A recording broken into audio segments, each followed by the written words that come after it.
All right, good afternoon and welcome to the Newsroom Pub. I'm Marianne Lazarski. I'm immediate past president, and Tom Dakin is our current president, and you'll see him here as well.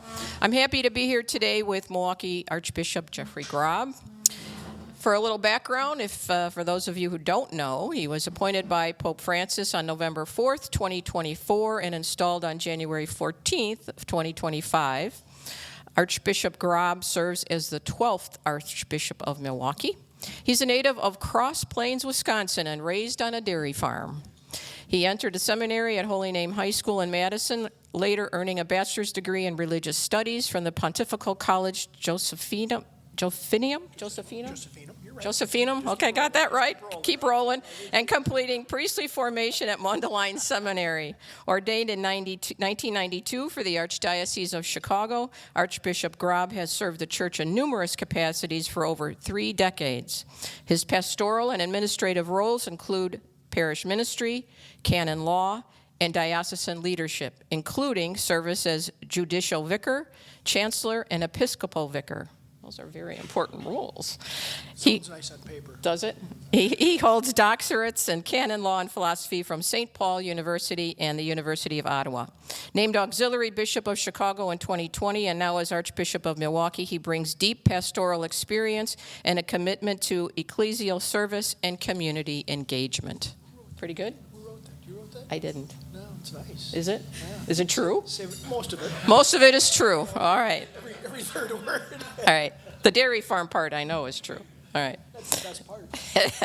Before we get started, I'd like to thank our event sponsors. Our presenting sponsor is Spectrum News 1, and our supporting sponsor is We Energies. I would also like to thank our event partner, WizPolitics.com. They partner with the Press Club for this luncheon as part of its ongoing event series in Milwaukee, sponsored by HB Strategies, the Medical College of Wisconsin, Spectrum, UW Milwaukee, and Wisconsin Transportation Builders Association. Okay. Now I would like to welcome our media panel. First of all, over here is Elaina Akre, student journalist from Marquette University and the Marquette Wire. Next to her is Sophie Carson from the Milwaukee Journal Sentinel. And next to her is Ted Perry from Fox 6 News. And now, please welcome Archbishop Grob for some brief opening remarks before questions. You could either stand here or do you want to sit? You can sit. You need the microphone? I don't know. I think I've got it clear enough for big enough voice. Can or you do you hand, prefer you want me to use it? one of those? Okay. Thank you. That's okay. Cool. We want to make sure we get everything on camera. So, Or on tape. On tape, more importantly. If there's news made, we want to. Yeah, there isn't going to be any. I mean, it's you may want to prepare the bar. You know. That was because I very kind when I got here. I said if I could have my choice of either Pepsi, RC, or Coke, but I said I feel more comfortable on that side of the bar than the other side of the bar. I grew up with a tavern in the family as well, so I'm not sure if that's the best kept secret, although it's probably been out there. Because I always tell folks that when my parents married, they moved in with my dad's parents on the family farm. And that's where I spent my week. It was the 5 of us. I'm an only child. But my mom, the hidden secret is that my mom's mom had a tavern in town in Cross Plains. 3,500 people, including livestock. And we count every head when you're a small town. And it had 7 bars. You're in Wisconsin. 7 bars, 3,500 people. I mean, anyway. But that was it. I mean, I spent all week on the farm and all weekend in the tavern. And a lot of people still do that, so that's just kind of the course of things. But thank you for the opportunity to be with you. I feel very fortunate. To have been asked by Pope Francis or instructed by Pope Francis to be the Archbishop of Milwaukee. A context, if you want, an opening comment, and it's just because it's weighing heavy on my mind and my heart. So I had the pleasure of spending about an hour and a half this morning at St. Bakita Catholic Worker House, which is on 2nd Street, run by Kate Haynes. Ann. Of course, the sister to Bishop Jeff Haynes. And I had not had the pleasure to visit there. I've tried to visit every place I can. I need to know this archdiocese. If I'm truly going to be the shepherd of it, I have to know it, and not just simply, be a museum piece that they keep shelved in the chancery office and dust off periodically and bring out. For me, I want to transverse the corners of this. I want to go to the small parishes. I want to go to the edges of the archdiocese, and not just the parishes that are on the normal circuit. But spending time with Anne and a couple of the Catholic workers there, it gives you a reality of the challenges of life, huh? At this moment, if you will, perfect, beautiful Wisconsin, how holy and pure. And yet, look at the amount of human trafficking that's going on between Milwaukee and Green Bay, between other places. It's unsettling. And also the climate in which all of that takes place. And I had heard a quote Anne shared with me. So Peter Maurin, M-A-U-R-I-N, it was the co-founder with Dorothy Day of the Catholic Worker Movement. And his quote again and again and again was, announce, don't denounce. Boy, that should be tattooed. That should be bumper stickers. That should be in the climate in the world in which we live. In a sense of all the sound bites of the world and all of the camps and things that we're living in, to announce good news, to announce that there's hope for women that are being trafficked.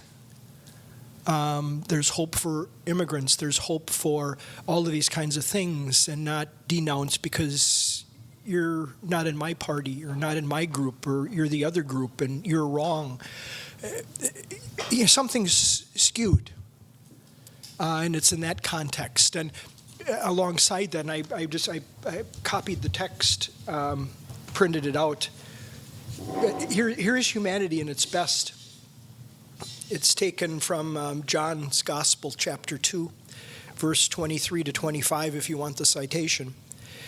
While he was in Jerusalem, meaning Jesus, for the feast of the Passover, many began to believe in his name, when they saw the signs he was doing. But Jesus would not trust himself to them, because he knew them all and did not need anyone to testify about human nature. He himself understood it well. Quite some words, and in a sense of, do we really ponder and reflect upon what's going on, and for the good of the whole, and not all the divisions. Divisions are not born of God. And so how do we work? How do we build bridges? I hope, at the end of my days, however long, I'm number 12 before number 13 shows up on the scene, to be able to do exactly that.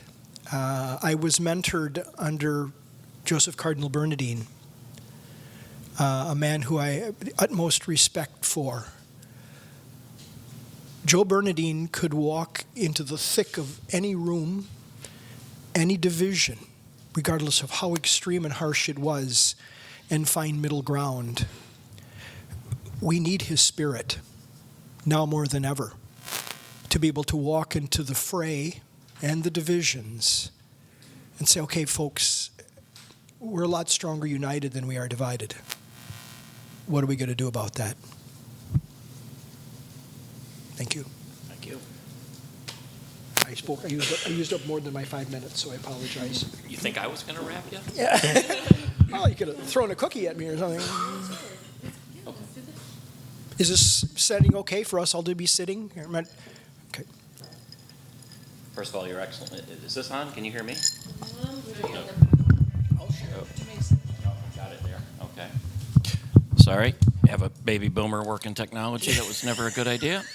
You and me both. Your Excellency, thank you, first of all, for being here. I'd like to start with this question. A synagogue in Pittsburgh, a black church in South Carolina, a Sikh temple in Oak Creek, more recently a Catholic church in Minneapolis, 4 days ago, a Mormon service in Michigan, and today a synagogue in Manchester, England. You know where I'm going with this. As a Catholic who attends Mass in this archdiocese, I've never seen a police officer, an armed guard, a metal detector, and I'm not sure that I want to. Excuse if this comes out snarky, I don't mean it to, but does the safety of parishioners come down to thoughts, prayers, and hope? Or is there something happening behind the scenes to keep parishioners safe? Because we can't close the doors. It's antithetical to what we believe in. What's the security plan when so many places of worship have been attacked? Excellent question. Yes, we do have to still gather and hope and pray, because we also believe there's a reality beyond this, but hopefully we're not sent there prematurely, if you understand my meaning. And so what are we doing? It's a question that is percolating literally. It's not a passive kind of thing, especially following the event at Annunciation Catholic Church and School. And it's certainly more, you look at Charlie Kirk, you look at, there's so many things, in the sense of the abhorrent violence and the like. So, but certainly when it happened, what was it, September 28th or whatever it was in Minneapolis, immediately set to work our own folks working in our Catholic schools and the security folks, again, because it's always, you can never grow tired of tweaking things, of refining things, of looking at, building a better mousetrap, so to speak.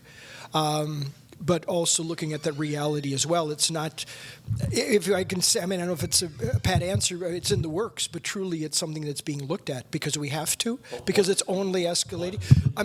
To looking at, what is the security of our parishes, if any? Some places, have put in a sense where was it? I believe it was, I had to remember the town, forgive me, I'm still trying to learn all the different places, but St. Gabriel's. Where is St. Gabriel's? Help me, somebody.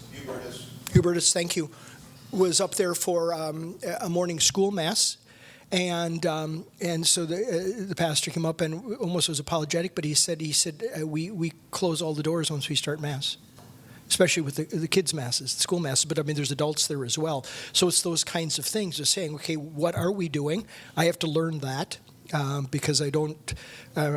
Fortunately, I'm not. Unfortunately, I'm not omniscient, but to say, okay, what's being done here in the Archdiocese of Milwaukee, and, how do we get ourselves up to best practices quickly? Thank you. So President Trump's immigration crackdown has drawn criticism from a number of Catholic leaders, and your former home of Chicago has been the target of recent ICE operations. What do you see as the impact on immigrant parishioners and families, and what can the Archdiocese do to address immigration enforcement and those fears? Some of the things you may already aware of. Just generally speaking, I know that as far as the Bishops' Conference, or our bishops, the Wisconsin Catholic Conference, updated a pastoral letter to begin with, but then it seems like things have continued to deteriorate, huh? And, so looking at, because I've had talking with pastors, especially in Spanish-speaking communities, to, say, okay, what can we do? Because I know other dioceses, San Bernardino and a number of them, have lifted the obligation for Sunday Mass. Do we go that route? So that, people at least aren't living in fear of saying, well, if I go to church, or people aren't even grocery shopping. People aren't so there's that on that level. That's just one level, huh? Are you considering that? Pastors have raised it. So, it's a discussion point. But, we've not reached, I think it's going to be, let's see, things, if they continue to escalate, where we're headed. We have to be in tune with what is going on and to be able to respond in a prudent, way, because it's all of this is a dance, in a sense of, how do we, as Catholics, our Catholic faith, the core of our belief is the dignity of every human person. That's where we start. That's the starting point. Doesn't matter what culture you are, what community you're from, what's the color of your skin, what's the language you speak. That's where we start. But then also that's set within the context. If you look at canon law, our code of law, that's set within the context of a particular society and always have to be respectful of and in tune with. So it's that fine line you're dancing between, to be able to speak intelligently and coherently to those moments, and in realizing that the state, the government, whoever has the right to craft laws. We may not agree with them, and they may be destructive to the human person, tearing apart of families, those kinds of things. So I mean, that's the, if you will, the genre, if you will, or the scenario we're living in. So how do we work with that? I mean, I write a weekly blurb, called The Branches and stuff, and I mean, it's open for public commentary, so I get all kinds of responses. Some are Christian and some are maybe not so Christian. Thoughtful, I don't doubt. And, saying, well, I'm saying too much. How dare I attack the president? There was one, when I made a comment, I forget, goes back to, I believe, early August, and it was a commentary they made about a political cartoon that appeared in the Capital Times, which is a free weekly newspaper in the Madison area. And, so there's that kind of... The Isthmus or the Capital Times? Capital Times. Yeah, it's not. I mean, I love the Isthmus too. When I'm home, I get both of them. But the Capital Times it's a freebie that you can pick up at the Quick Trip, just down the street from our condo. So I mean, but it used to be a separate newspaper, because it used to be the morning paper was the Wisconsin State Journal, and the evening paper was the Cap Times. Now it's just a tabloid kind of thing, and free. So all the comment. I'm sorry. Forgive me for being distracted. There's all kinds of saying. I'm saying too much. I'm not saying enough. Why aren't we doing more? Why aren't the pastors speaking about this? Or if pastors do speak about it, there are parishioners that are upset that he speak about it. It's a climate in which we're living. But the fact of the matter is, what are we doing tangibly to help real lives, people, so that they maintain their dignity as human beings. But sometimes that's not always so obvious.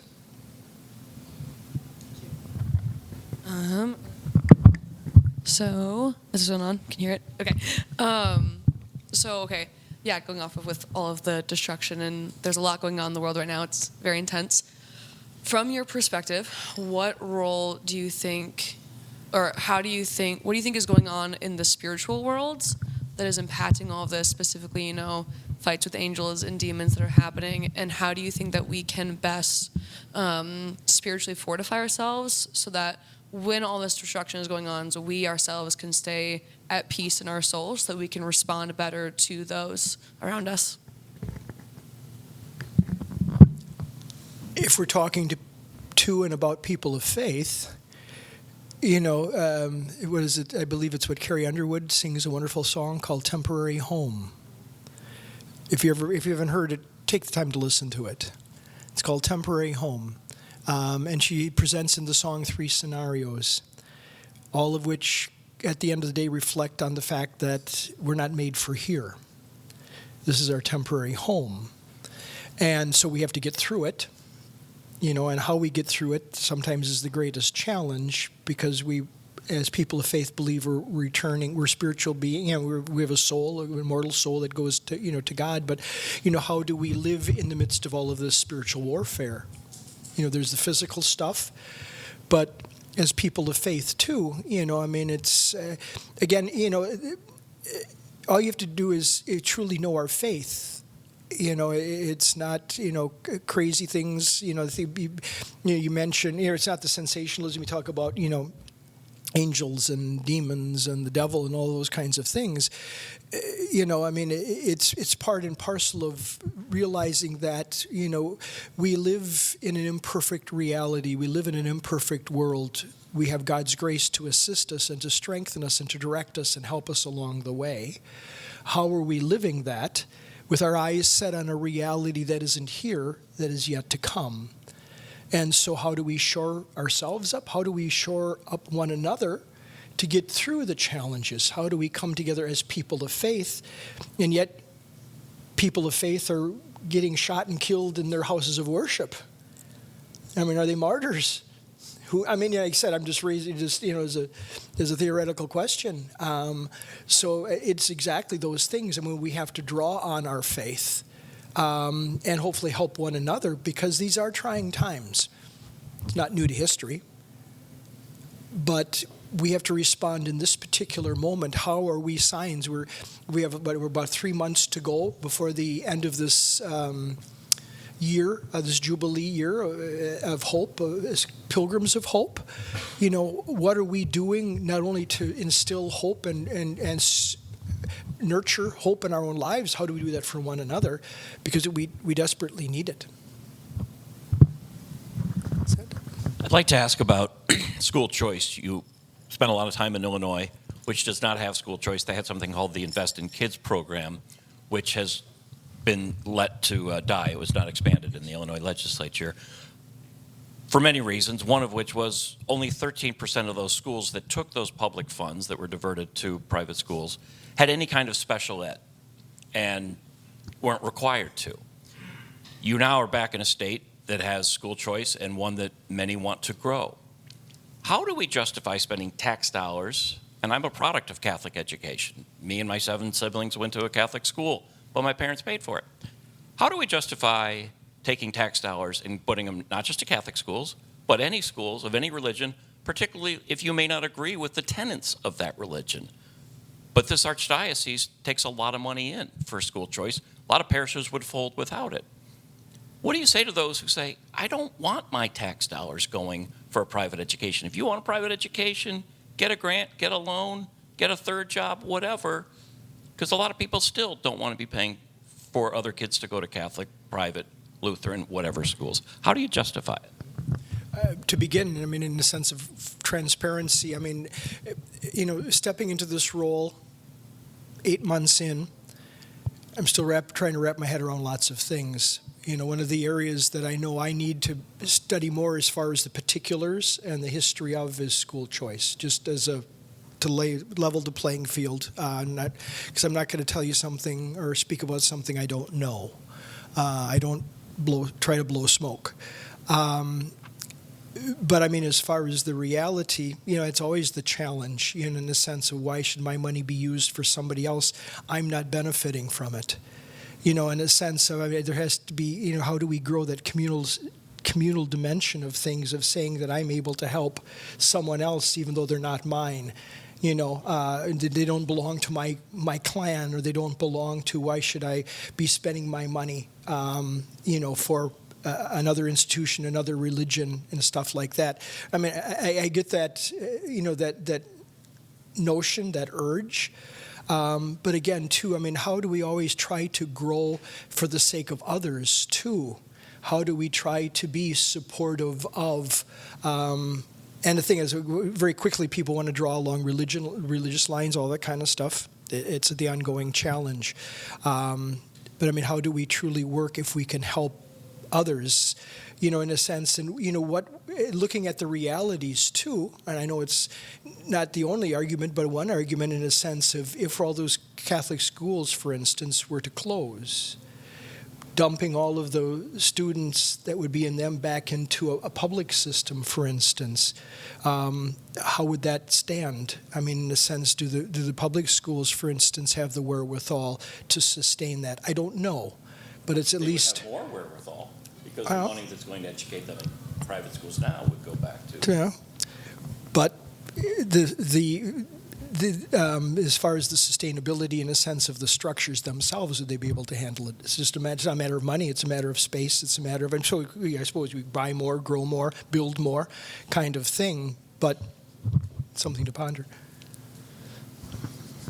I had also read your weekly newsletter where you mentioned the political cartoon. I thought it was very interesting because I can imagine you are sort of walking this line. You know, for those who didn't read it, he had referenced this political cartoon where you mentioned starvation in Gaza, alligator Alcatraz, and other current events, and you wrote, I ponder my own complicity at times for not speaking out more strongly and boldly in the face of the advancing darkness. I wondered, just how you think about your role as Archbishop in speaking out on these issues, especially as we see other bishops speaking out on things like Charlie Kirk, the border, Cardinal Supich, and all of that. How do you personally navigate this sort of contentious, polarized moment? And how do you see your role? At the end of the day, I have to be true to my role and to who I am. So first as a person, but then also as Archbishop, in a sense, and I have to, be, in a sense, the one, the roles of a bishop, to govern, to teach, and to sanctify. Those are the three roles. And so as teacher, I'm obliged to call it to truth, but I also have to stand, I don't get the get out of jail free card, say, oh, well, you get to wear the pointy hat and sit in the big chair in the cathedral. In a sense, what am I doing? And it was a sincere question, because I'm bombarded, in a sense, by the different commentaries of people saying, again, going back to it's too much, it's not enough, it's whatever, or how dare you kinds of things. I was tickling my own conscience, even in writing that. And just a moment, because I want to hope that the things I write are insights into my own thinking and my own struggles. Because I don't have all the answers. I'm not the shell answer man, even if people even remember who the shell answer man used to be. I'm not and in a sense, do I want to be political? No. I have no desire to be political, but I'm thrust into a world where I have to be political. My politics is Jesus Christ. That's why I was very content being a parish priest, to celebrate the sacraments, to walk with people on their journey to find Christ, to grow their families, to grow faith, to nurture the sacraments, to live the truth. My role changed around me, and so I have to translate that into a broader scale, a bigger picture. So how do I do that competently, honestly? And sometimes, too, subtlety is lost on a lot of people. And you try to say things, and it's kind of like, you might want to go back and read that one more time, because you missed something.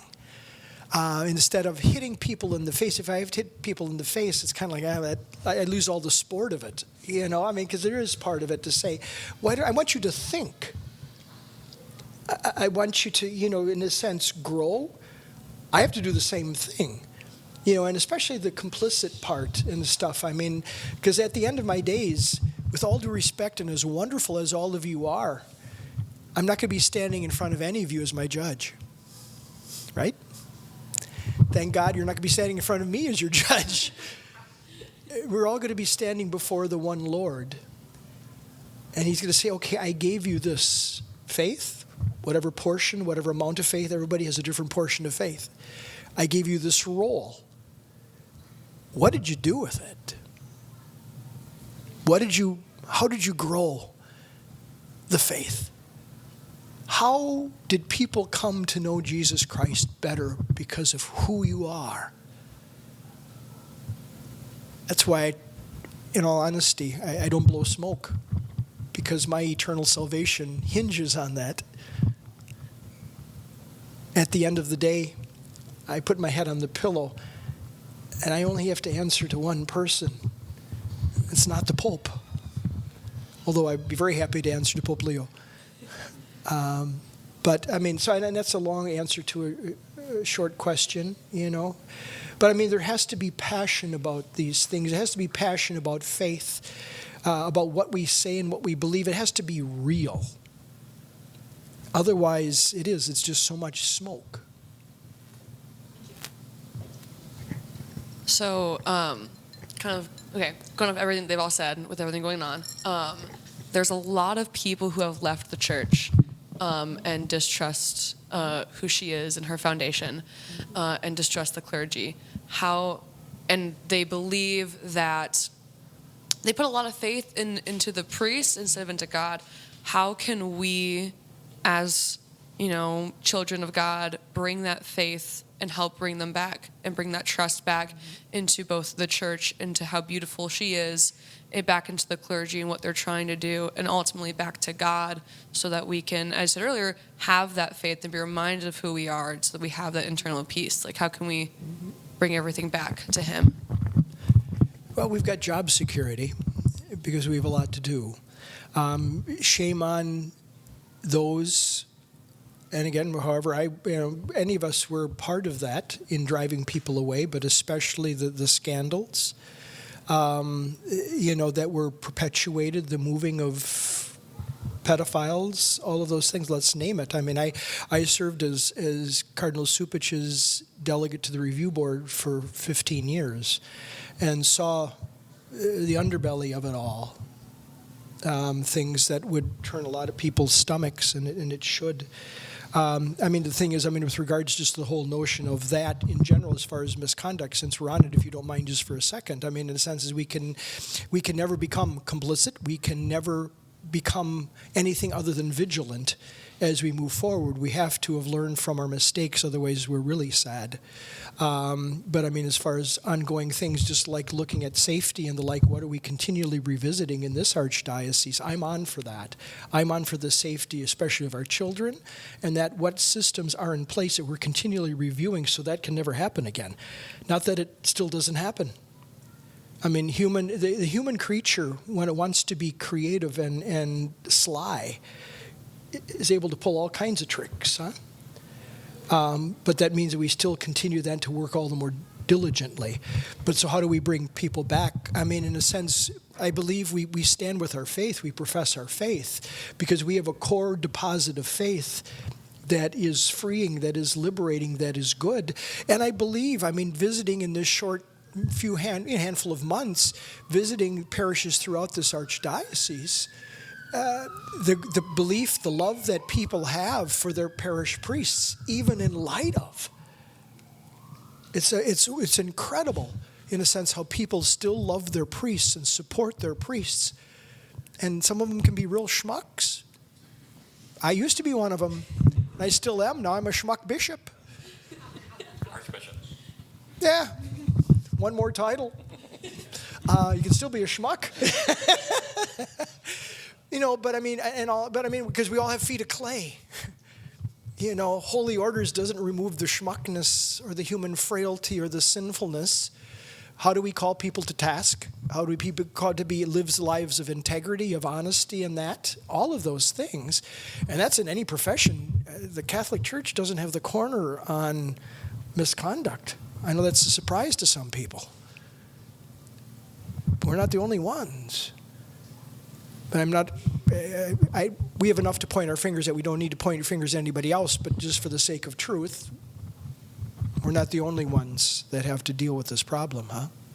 So how do we, I believe in a sense of, continuing to be who we are as children of God, as brothers and sisters of Christ.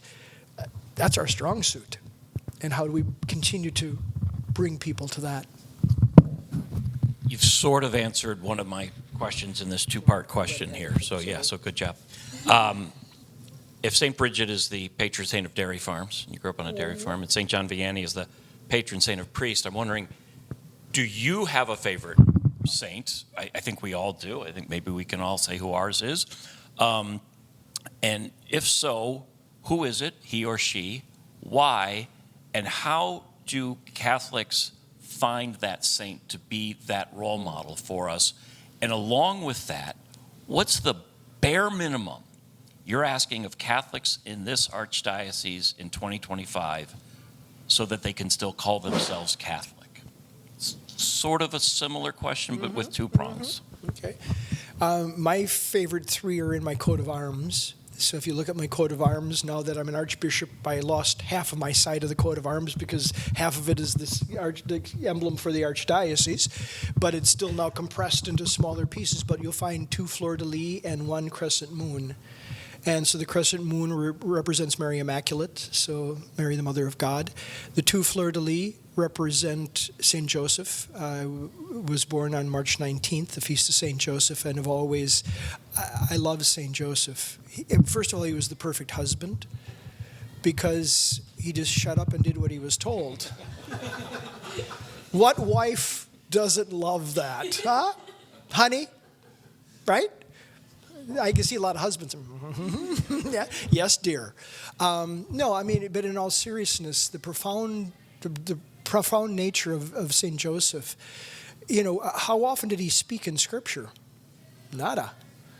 And I honestly, sidebar, I bet you the man was afraid to fall asleep. Because every time he went to sleep, he had another dream, and God was visiting him, saying, "I'm not going to." Talk about constant, coffee, caffeine. But he heard God's voice in his life, and he did it. Isn't that the perfect model? The other fleur-de-lis is for John the 23rd. Little did I know when I put that coat of arms together that I would become an archbishop where there's a magnificent statue of John the 23rd in the cathedral church. Good Pope John. I love John. And hopefully the best thing he can model for me is never to take myself too seriously. Because he didn't. Great stories. There's books, collections of quips by John the 23rd. And my mantra from his that every night I go to bed. It was what he was. He said, Lord, he said, I'm going to bed. He said, the church is yours. It's reality because I'm not the church. I'm not. It's this is property of the Lord's. And we are about his work. Of course, the other famous one as far as when a reporter put the microphone in his mouth and, they were visiting the Vatican and they asked him, how many people work here? And he said about half. That's John the 23rd. Anyway, I'm sorry I'm going longer than the bare minimum. Bare minimum. What do you ask of Catholics in this archdiocese? The bare minimum. Go to church. In a sense, even if you can't receive the sacraments. Because we're a communal church. In a sense, we're not a whole bunch of individual satellites. We're the community coming together. It's the oldest image of the church. Even when it was unsafe and underground, people gathered in the catacombs. People gathered because they came together for one thing, to celebrate the Eucharist. Whether you're able to receive the Eucharist or not, it's the community gathered together in faith. If you have to sit in the back pew, and that's all you can do is sit in the back pew, you're still a member of the body of Christ. And then, of course, you grow from there. You show up. And that's, I think, half of it. That's half of life, isn't it? There's a famous quote about just showing up. That's what we need to do, and then we grow from there. The sacraments, everything else, good works. Like I said, the most wonderful blessing from the early church is may you become what you receive. May you become what you receive. You receive the body of Christ, you become the body of Christ. It's not just a consecrated wafer. It's a living reality, as is that consecrated wafer. Thank you. I had a quick follow-up question regarding the clergy abuse, transparency, and then I had a broader question. That quick follow-up question is, what more can be done to address clergy abuse in your mind? Advocates have pushed for those religious order priests to be added to that list of restricted priests. Do you see those names ever being added? Beyond that, the future of the Archdiocese, what it looks like to you as we see a lot of consolidation, merging, things like that. With regards to ongoing, again, like I said earlier, we can never become lax. So as far as the vigilancy and things like that, I sat across the table from the Attorney General a few months ago discussing exactly this and as far as the priests and lists and all of those kinds of things. And I asked the Attorney General, I said, would you put your name on a process that you had no involvement with? My thinking in putting that question to him, with all due respect, is exactly the religious order priests. I can speak to the process that's ours as the Archdiocese of Milwaukee, the process that was done, the investigations, the proofs, and the security of knowing yet this man either did something wrong or didn't do something wrong. We're not on for the processes of the religious orders. They have their own process. So I told them then, I mean, in a sense, in good conscience, we could put links on our website to those religious orders. In fairness, then that's their process. I can't speak to that, and I'm not that foolish to speak to somebody else's process. Would anyone else put their name on a work product that you had no idea about? I think that's a big risk because there's no security. You have no guarantee. And so, in going to that, so we'll see how that all plays out. But again, ongoing education, formation, anyone, that's coming in and updating. Just recently, as I was coming in, all of the priests had to go through the Virtus training again across the board. Didn't matter who you were and that. I sat in the back of a room. The poor presenter was kind of shocked. I was pretty new as Archbishop and came in to be one of the attendees. I'm not blowing my own horn, but I will submit myself 100% to anything else that anyone else has to do, because I believe in the outcome is that we can never be indifferent or be less vigilant. As far as hope for the Archdiocese, buckets of things. Look at what I can do nothing but laud Archbishop Emeritus Jerry Listecki. In a sense of what he was handed 15 years ago, what he stepped into, be it the bankruptcy and a host of issues. He did with great intent and great love and worked tirelessly to build all of the things he built, or to renew everything from bankruptcy to the seminary that was struggling and near shuttering. We've got a testimony here. You guys, there's a couple gentlemen here that can speak much better than I, the Seton schools, and what all of this is doing for inner city schools and the hope it brings. A month and a half ago, the dedication of St. Raphael, the Archangel and Prince of Peace grade schools. Near almost 60 years, opening new grade schools. What about exciting things? And on from there. I do see a returning of young people in different areas. It's not, this kind of like, okay, last person out, turn off the lights. If anybody had any insight into last summer going to the Eucharistic Congress that took place in Indianapolis, seeing the waves of young people, it was far more young people and young religious communities of sisters. There's a new rebirth. You can paint it any way, or whatever take you want to have on it. But there's a lot of good things going on in this archdiocese. I'm the one. If I mess it up, I'm the fool. But how do we continue to grow that thing? How do we continue to evangelize? How do we continue to build bridges? One of the most ancient names for the Pope is Pontifex Maximus, the great bridge builder. That should be all of our roles, but especially as church leaders and the like. But all of us, we got to break down the barriers. We got to break down the silos. We got to build. Again, we're so much stronger when we work together, and there's so much that needs to be done. How do we do that together? So, as Catholics and Christians, we are called to clothe the hungry and feed the naked, to be there for people, right? How do you think that young adults, especially college students, can fulfill this mission while not having much to be able to give, and while living in dorms and being kind of awkward and shy?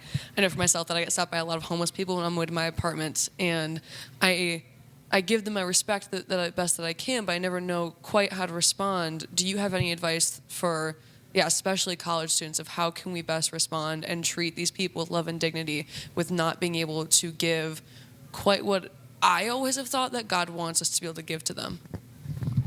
see them as a human person, first and foremost. I mean, and you touched on that, but I mean, that's always the starting point of not something, I mean, and there's always, you always, of course, the realities of how do we respect somebody in safety and all of those kinds of things, but you recognize a flesh and blood person that's underneath those rags or underneath that cardboard tent or whatever, that's a human person there. I mean, and hopefully looking, I mean, it's another whole area I'm learning in a sense of what are we doing exactly for those kinds of things? What kind of outreach is available? Because there is, it seems, so much an interest among young people to say, okay, how do we tangibly, we may not be formally involved in an organized religion, but what can I do? I want to do something. I want to have an effect. I want to change, I mean, one of the exciting things, even, I mean, just where do we put our footprint? I mean, it just, what we're, in the process of doing at the University of Wisconsin-Milwaukee as far as the purchasing of a Chinese church there that's in work. I mean, it's right on the ground border of the campus, as opposed to the Newman Center, which is several blocks over, which you have to kind of map yourself out even to find the bloody place. And so, I mean, how do we make a footprint? How do we make our presence known? How do we bring those things real? Again, for me, it's still a learning curve because I have to figure out what are we doing, what aren't we doing, what can we be doing, even if it's a matter of gathering young people together, in a sense to brainstorm. Because again, the more eyes you have looking at things, the more people you have coming together to talk, it creates the more ideas. Because it's a matter of where are people at? And in a sense, what are people willing to do? But kinship, there's so many different places around that are doing tangible things of feeding, of shelters, of food pantries, of all of those kinds of things. I mean, there's a lot that still is being worked out and needs to be worked out. There's still a lot I need to learn.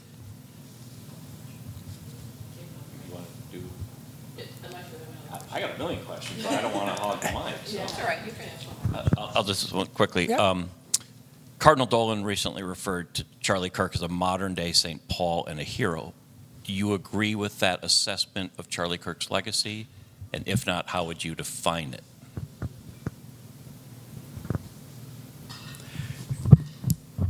Charlie Kirk was a human person, was a husband, had a wife and a child. He did not deserve, like anyone, to end like that. I don't know if I would compare him to a modern-day St. Paul. All right. Looks like our reporters are finished, so I'm going to open it up. If you have a question, raise your hand. If you could please identify who you are and ask your question very briefly, because we want to try to get in as many as we can. Archbishop Tom Heinen, a question on the recently completed Synod on Solidarity, addressing collaboration within the church, working together. Do you see that having an impact locally on how the church is run, the roles of laity, of clergy, of vowed women religious? I mean, I think it's a question even we have to ask ourselves as far as what did we do, because I know there wasn't a whole lot of participation in this local archdiocese during the most recent synod. I'm aware of a synod that took place in the Archdiocese of Milwaukee in 2014, thereabouts, but there wasn't a more formal participation in the most recent synod. But that doesn't mean, because we need something handed down in order to do our own synod, because I think we have to continue to come together to discuss, to ask questions. I think for me that's life. And that's vitality, instead of just simply saying, well, you just shut up, kid, and do what you're told. But, in a sense of how do we grow together, because the world is continually changing around us. So how do we dialogue? That's what's my frustration with so many of the polarities is, I'm in, you're out. But once you stop the conversation, the dialogue, it's dead in the water. Hey, I'm Quentin. Hi, Quentin. I wanted to ask about Catholic schools. So the short version of the question is, I count about 100 in the Milwaukee Archdiocese, and then about 280 Catholic schools in Wisconsin. And with birth rates, maybe a less religious generation of parents, parishioners dying, and then teachers retiring, it could be a really challenging time over the next 10 years for Catholic schools. So what role do Catholic schools play to you in the formation of new Catholics rather than, the families staying within the faith? And then how are you going to make sure that as many stay open as possible? Thanks, Quentin. The thing is, the fundamental question is, how do we pass on the faith? It seems for many generations, and I believe in, with the work of our own Catholic Schools Office, the work of Seton Schools, that, there's a viability that continues because of the sacrifice of others, the work of organizations the work of Seton School and our own, to continue to, yes, there's a lot of shrinkage, there's lots of worries. So, we have to keep addressing the reality of the institutions, the buildings. But the fundamental question is, how do we continue to engage people, in a sense, parents, to raise their children Catholics, parents that probably don't even have a good handle on what the Catholic faith is. In the sense of the challenge of generations. And that, in a sense, I think there's more of a rebirth and, an interest. I think it's always a dance as far as the movement of faith and people interested in faith and the dance of faith. People go in it, go out of it. I really believe there is, in a sense, a desire. Maybe the one current generation or the previous generation was away from the faith, but the next generation is kind of be able to ask those questions again about the role of faith in their lives. So always to be, and, does the model change? The notion of Catholic schools is very much an American thing. It's not universal. So, how do we foster and guarantee that the faith is passed on? I think we've got some very good product, so to speak, going on here. But then, for myself too, for me, just one thing alone is just presence. My presence. I want to go to as many Catholic schools in the Archdiocese as I go to Catholic parishes to support them, to know that to the best of my ability they have my back, or I have their back, and how do we continue to foster all of that? We're recipients. It was handed down to us, namely the faith. It's our turn now. What is the next generation going to look like thanks to us or not? Anybody else have a question? I have a couple questions. Sure. It's always the ringer. Yeah. I'd be remiss if I didn't ask this question. I did ask Archbishop Listecki the same question about women priests and women deacons. And I know that answers are, well, it's male priest because image of Christ. Male. Well, aren't we all made in the image of Christ? And so what do you see as the role of women, be it women priests, women deacons in the church? What did Archbishop Listecki answer? I'm not going to tell you. Okay, ditto. No, ditto. Oh, really? No, I'm kidding. Well, it's an ongoing, certainly, according to St. John Paul II, the discussion is over. I'm just quoting, these are not, that was his statement. It's always a situation of, the church moves in her own time. I'm not trying to pass the, looking just more recently, under Pope Francis, the study of women, called to, diaconal ministry. And it's all kind of, in some ways, is it can being kicked down the road on some level? Is it possible? To clarify, you said that we're all made in the image. We're all made in the image and likeness of God, as opposed to Jesus. But and that's a fine line we can debate, theologically. So I have to work within the current structure. I don't think, as Archbishop, I want to start ordaining women priests or deacons because it'll be a real short tenure. Would you favor it, though? Would have a pact? If I don't have any fear of it. What did I just do most recently? The Archdiocese has not had a vicar for religious in 15, 20 years. and just appointed Sister Diana DeBruin to the vicar for religious, and in fact her office is right across the hall from mine, in the L wing, which is kind of classically been the tower of power in the pastoral center. I mean, for me, I see the role of women is integral in the life of the local church. So, in a sense, I've been around this fishbowl for too long. And so my concern is I prefer to stay working within the system than going outside of the system. And so what can I do, knowing the parameters of the system, to create balance? And so to be able to, to put women in, there are many very in what roles can I place them, that they're honored and they're respected in that role. That's my plan right now.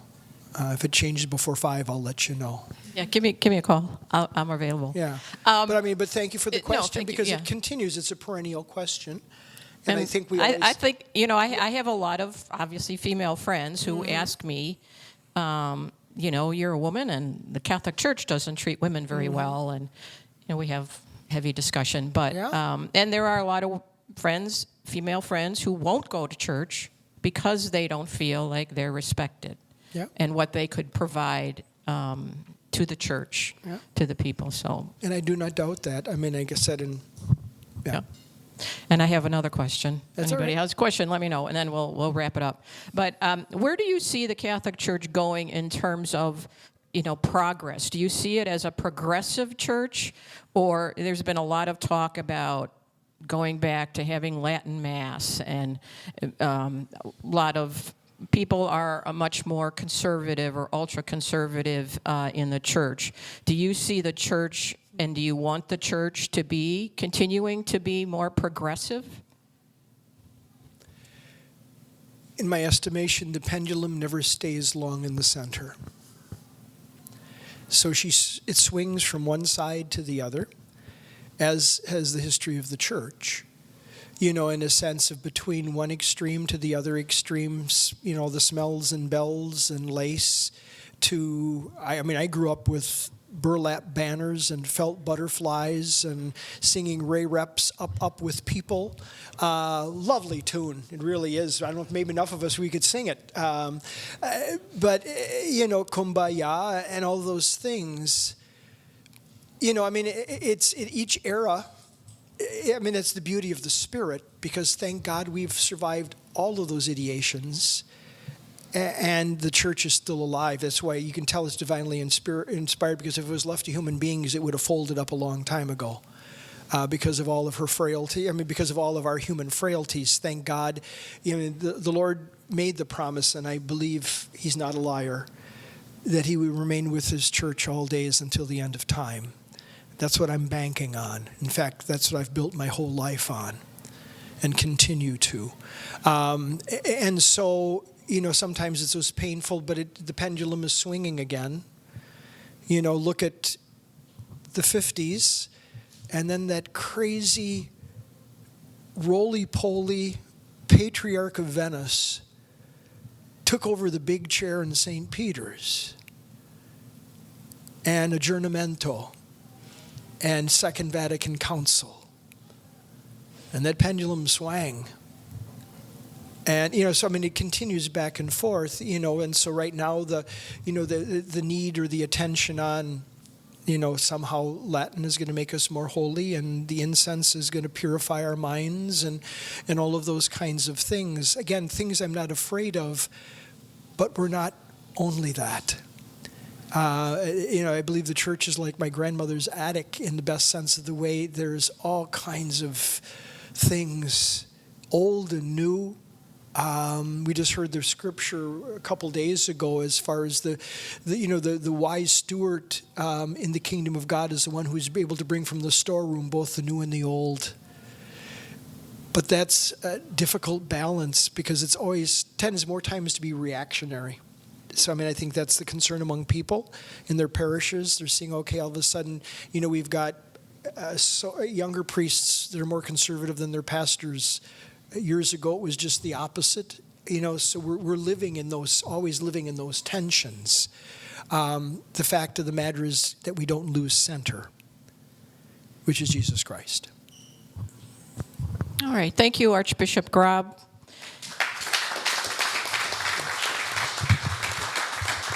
And I want to thank our media panel once again, Ted, Sophie, and Elaina, and thank you for your questions. And just in wrapping up, thanks again to our event sponsor and to the Newsroom Pub and Safe House for being the hosting sponsor of this event. If any of you are interested in learning more about the Milwaukee Press Club or becoming a member, please go to our website at milwaukeepressclub.org. Thank you very much for being here. Have a good afternoon.